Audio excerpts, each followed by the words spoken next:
It's the final time we head to the Ultimate Outlaws circuit in Vereeniging for this year. And as you can see, the crowds have come out to probably be entertained by the best for last, because that's exactly what they've done. They've kept the best for last. And we're looking forward to action now, not only from the sprint cars, but of course our National Championship Hot Rods gets wrapped up here this evening as well. And that's why we've got almost 8,000 people lined up here to see what happens in this incredible action. Proudly brought to you by the LSP Group. Starting things out with the V8 sprints now, and this season has seen some incredible battles as well in between some of our top lady and gentleman drivers. And when they're out on track, of course, there's no ladies and gentlemen, it's every man and lady for themselves. And all through the season, we've seen some big battles that have ended up in tears for some and ended up on top of the podium for others. And the guys are now looking to get that top podium spot for the final time. Final bits of preparation being done now as these cars get ready to go. Jacques Roos will definitely be a man to watch out for, as will Andries Marks. Keep an eye on the usual contenders in the middle of the field as well. And a welcome return there for Rolf du Plessis. V8 Sprint heat number 1, and down into turn 1 they go. It's a great start there from Andries Marks as he gets away. He has got the 7-1 right on his tail there of Specie. Nice start from Isak Spies, and 45 getting a good start as well, Jaco Correa. Now the last time we had action from these guys, Correa took a little bit of strain. And you can see he's now getting to grips with these big V8 Sprint cars. And great to see battles right through the field as well, as the ladies get in amongst the guys there and show them what they're made of. 22 Jacques Schoeman coming around the outside now. There's a little bit of pressure as well from Laza van Zyl. Laza having a little bit of an issue there with him, and they go side by side. He eventually gets around the outside, and Van Zyl has to settle for just slightly lower position. The 70 car there of De Ridder starting to apply the pressure onto Correa, and Correa soaking it up. No worries at all there for him so far. Looks like he has got to grips with that car, and it looks like it's much better handling machine than what we saw the last time. Front end now we're seeing a little bit further back in the field. The 22, oh man, Schoeman is all over the back there and trying to find a way through on Adrian van Zyl now. So he's found a way through on Liza now, trying to go around the outside of Adrian, and does so. And closes right onto the tailpiece there. You can see just how difficult it's going to be. Rolf du Plessis in a new car, still getting to grips with that new machine. Fighting hard, he'll be a difficult man to pass. 21 and 22, they are basically, I was about to say, in numerical order, but then that numerical order gets reversed as the 22 squeezes out, and du Plessis has to settle for one down. Oh man, it is so close, but the front end, unfortunately, looks like there's no answer there from Isak Spies. He's tried hard to close down on Andries Marks, and Marks has just been the class of the field. Here's a change up as well, potentially coming out. Rolf du Plessis under attack, and Adrian van Zyl looking for a way past. Van Zyl around the outside. Oh, it's so tight. Very cool. And very close action there. You can see du Plessis going with him. He has a look on the inside. They're trying to get through there on Drake. Drake just maintaining and squeezing out Henny Adlam. Henny Adlam just getting a baptism of fire. And a little tap as well. That's incredible stuff there. Rolf du Plessis won't hold anything back, that's for sure. And as they come through now, you can see, oh yes, a little bit of black and white flag being shown there. Du Plessis on the grass. He gets sent onto the inside of the circuit. He comes back on, and that has allowed the leader to go past him. So he's been lapped there by Marks and by Isak Spies. As they come through, the checkered flag will be on standby. Marks is going to take the win. And he finishes up ahead there of Isak Spies for second. It's Jaco Correa hang on for third. De Ridder beats out Schoeman. Drake ahead of Adrian van Zyl, and du Plessis lucky to survive in 8th, beating out Liza and Hedy Andlam.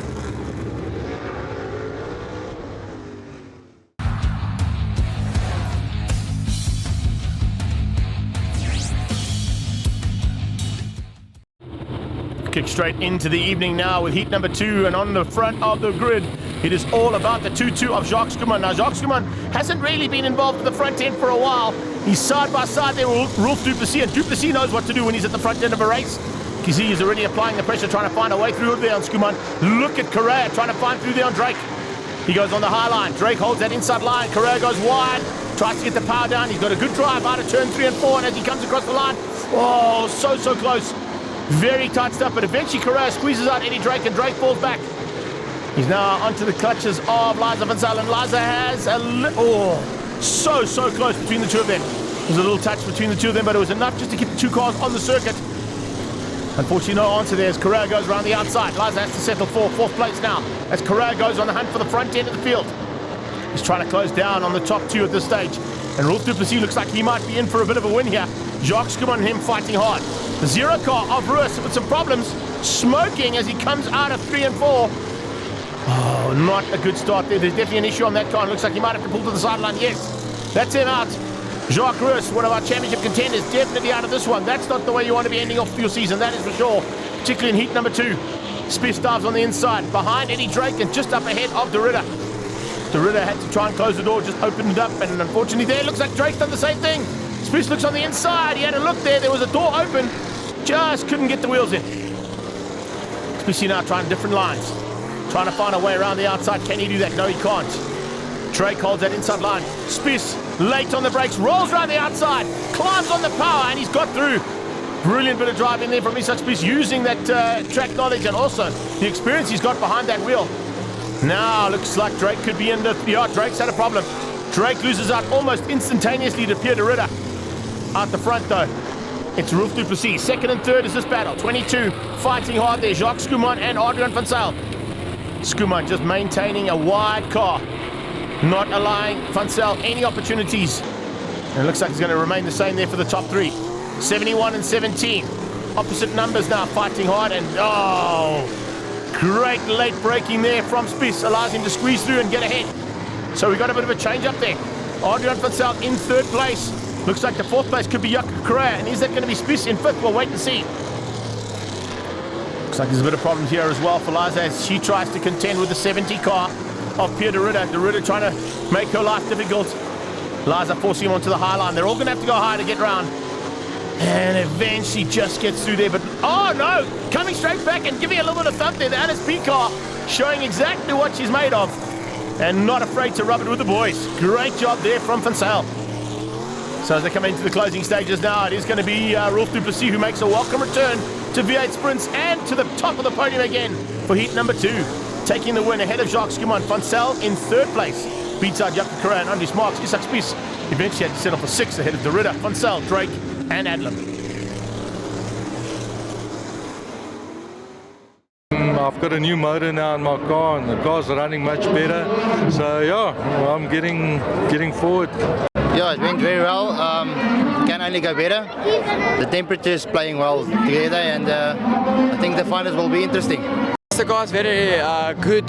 We started 6th in the first race, ended last. Jacques didn't finish, but it was a great race. Second race, the car better handling. Started 5th, ended the last. Jacques didn't finish, so not fully lost, but yes, good night. Yeah, first I have to say thanks very much to Isak Spiss and all the crowd here. I cannot believe what I saw here. So well done to Isak and the rest of his crew. But thank you very much for Isak giving me the car. I actually came today to watch, and he offered me a car to drive. The first heat I went out, the setup wasn't my setup, so I really struggled the first heat, spin around twice. But yes, and then I did a few changes and the car's awesome. Can't believe.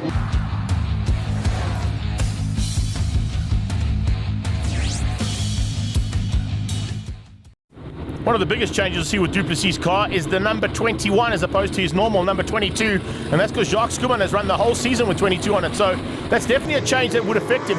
You won't think that much, but remember, these are racing drivers and there's a lot of superstition in amongst these drivers. They like to keep their own numbers.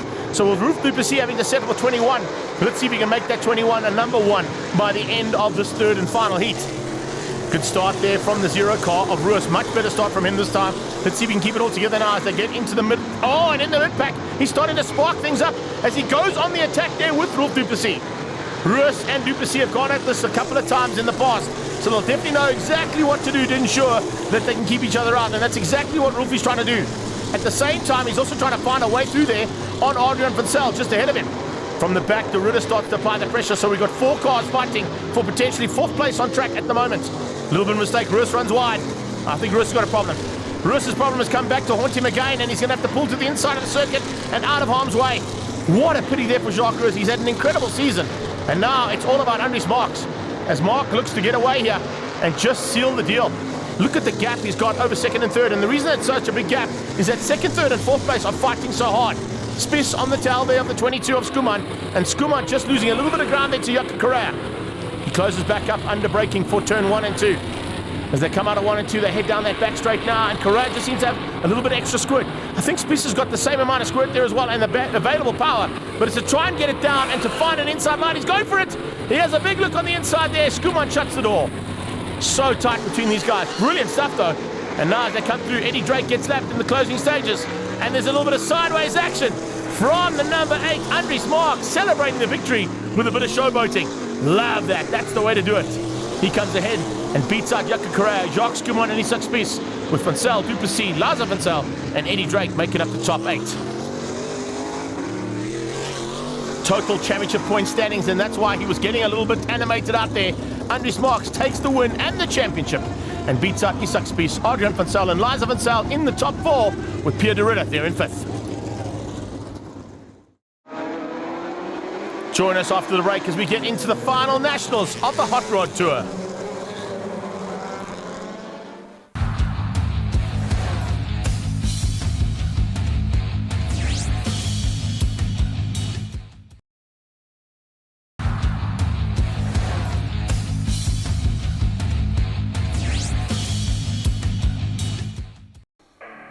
Welcome back to Ultimate Outlaws, and this time it's National Championship Series action. The Hot Rods have had a phenomenal season, and there's been great action at every single one of the rounds we've been to. The National Hot Rod Tour now wraps things up here at Ultimate Outlaws with a massive field coming to play. And the big crowd that's in the stands are looking forward to all the action that these guys and girls are about to throw down. Heat number 1. And as I said, it's a big field. Look at this. They turn right all the time as opposed to turning left in the big V8s. And as they kick things off there, watch out for the battle, remember, between our championship contenders, Rudy Marburg and Jason and Neville Loosemore. Those are the cars you want to be watching out for, 127, 15, and 11. Right now, they've got to try and make their way to the front 10 if possible.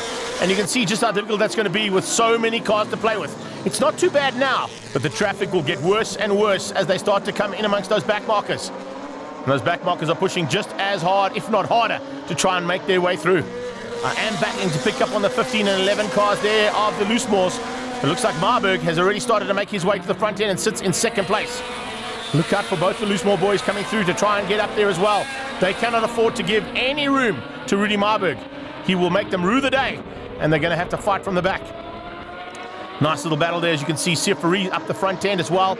And then just behind there, Mornay Duplessis starting to put his nose in and looking for opportunities where there are some. The 28 car as well coming into play and having a little bit of fun and games out there as well is Amos Cockram. We haven't seen him involved in hot rods for a while, but it's great to have him here, as it is with that man there, youngster in this category, Keegan Martins. That's Lonica Martins' brother. Remember, Lonica's wrapped up the club championship here already a couple of weeks ago, and now looking to come through and see what she can do on a national basis. Looks like there's a bit of fun and games in that mid-pack as well. As you can see, all of a sudden, Theo Britt starts to get into the mix. The 410s also starting to have some fun and games in there too. There's not much room to play with with these cars. And you can see they're starting to rub plastics there and get real up close and personal. It is fantastic to see this kind of action. But it looks like the battle is going to be for 3rd, 4th, and 5th place on track as our leaders are getting away. And there doesn't seem to be any answer there whatsoever. Leading things out at the moment, Dick Hilliard. And Hilliard at this stage just trying to keep everybody else at bay. He's got the 100 car there of Jody Viana right on his tail. And Viana looking to press, and he's putting the pressure on. Oh, he gives him a little bit of tap. Little tap coming out of 3 and 4. That might just help him out. Marburg's at the front. Marburg just squeezes out the rest of the field and gets to the front. Siafuri had no answer there.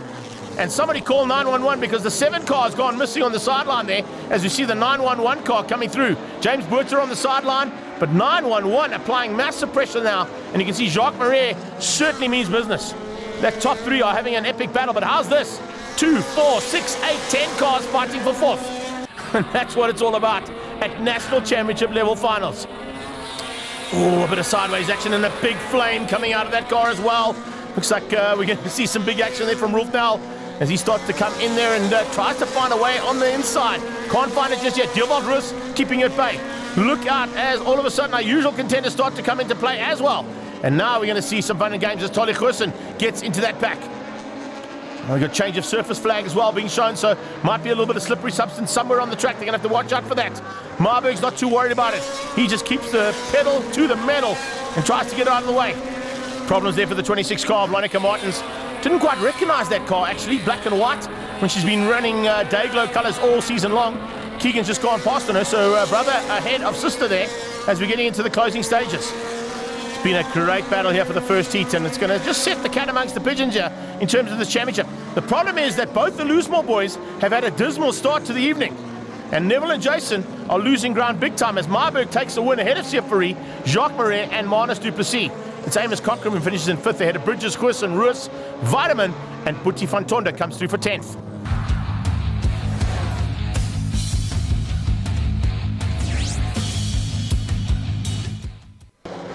Straight into Heat 2 now. Front row should be interesting stuff to see those two cars go at it. The 7 car there of James Buerter trying to keep them all out, but look at the attentions already coming from the back end. They're all looking for a way through.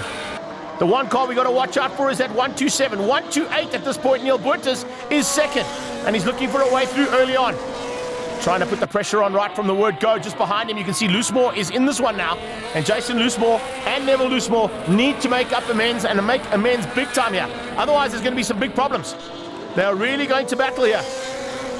It looks like Neil Buerters might be the man to watch though as he comes through and starts to put the pressure on right from the word go. He now leads out. The 7 car there tucked in behind is James Buerter. Behind him comes the massive pressure from Loosemore. And the reason why Loosemore is putting so much pressure on is he has to. Remember, he didn't have a great first heat, and he now has to try and make things up here in the second heat. Oh, that's such a great shot. Massive flames out of that car, as we've seen the 111 start to come through there as well. Look out for action as Heath Bent gets side by side and up the inside and squeezing out the 165 of Vincent Buerters.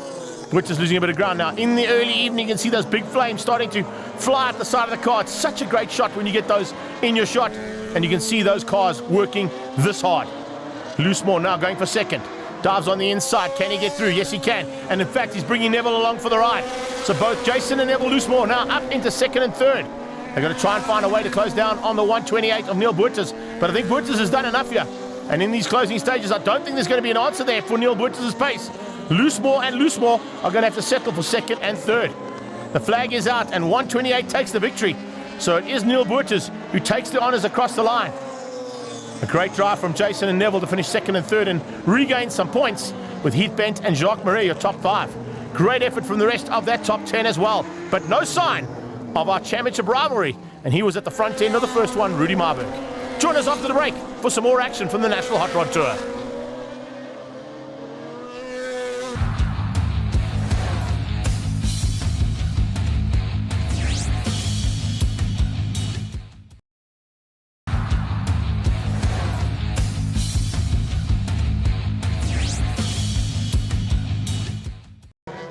Welcome back to our final bit of action now for 2018. And the Hot Rod Championship is now up for grabs. It's all about Rudy Marburg just having to finish this one up and stay ahead of both the Loosemore brothers. Let's see if they can keep it all together and see what happens now as they head into the thick of this first race. You can see Lonica Martins onto the tailpiece there, second at the moment, and trying to find a way through on that very camouflage grey car out front. It's a car we've seen all season long, although it's been very difficult to spot, particularly at night with that camo. But great to see some action now right from the word go. And all of a sudden, we're going to see the usual contenders come into play. 2-1-2 is Sief, and you can see just how hard he's having to push to try and find a way through there on Heath Bent. Bent is making it very difficult for him.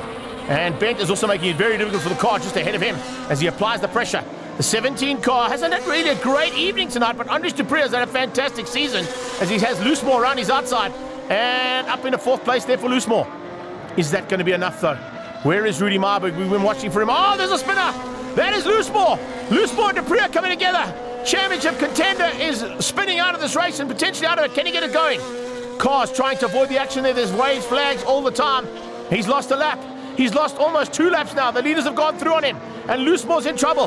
That is going to give Marburg an opportunity of note. You can see Marburg sitting at about 5th place in the pack now. He would have seen Loosemore on the sideline, and that's just going to fire him up as we see those big flames coming out of the car.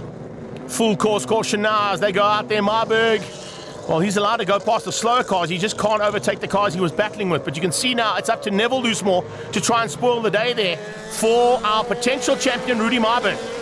Marburg currently sitting with the potential of a 1st or 2nd place on track as they head down into 1 and 2. How far back is his championship rival?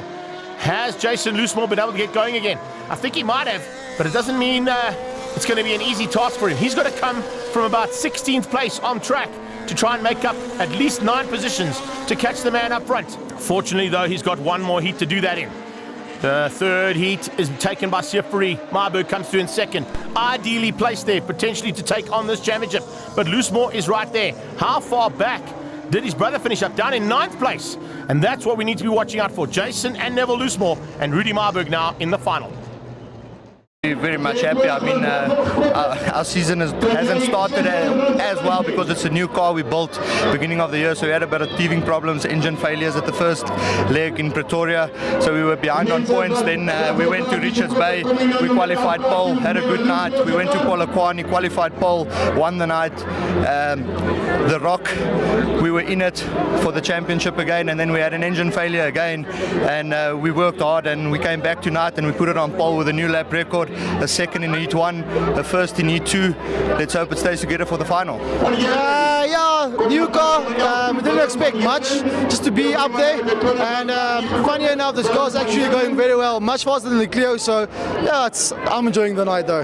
Yeah, it's okay so far. The car's not on pace as I wanted, but staying out of trouble, finishing races, so it's good, enjoying it. Yeah, not so good. Actually, I was happy with the first race. I started 15th and ended 7th, but unfortunately in my second heat the gearbox broke, so unfortunately I'm out for the night.